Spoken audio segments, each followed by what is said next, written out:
زمین پھاڑ کر کوئی نکلے، اگر کوئی آسمان چیر کر بھی نکلے تو مجھے اس پر کوئی بھروسہ نہیں. میری زندگی کا ایک ایک لمحہ میرے پیر کی غلامی اور ان کی خدمت کے. تو بھائی میں تو اپنے پیر کا دیوانہ ہوں، مجھے کسی کی سرٹیفکیٹ کی ضرورت نہیں. دنیا کی خدمت کر کے خدا کو راضی کر سکیں گے؟ ارے بھائی نہیں، مگر اللہ کے ولی کے دیدار سے تو خدا کو راضی کر سکتے ہیں نا.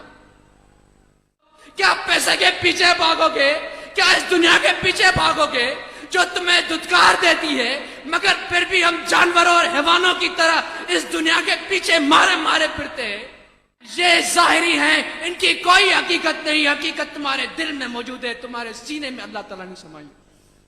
وہ جو ہزاروں کتابیں تم نے پڑھ ڈالی، وہ جو علم تم نے سیکھ ڈالے، خدا کو ان سے کوئی لینا دینا نہیں.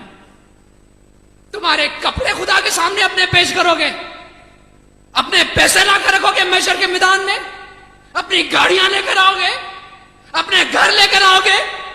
نہیں، ان چیزوں کی کوئی حیثیت نہیں اس پاک ذات کے سامنے. یہ میرے پیر کی نظر، یہ ان کا صدقہ کہ اس جماعت کا ایک ایک فرد خدا کا ولی ہے.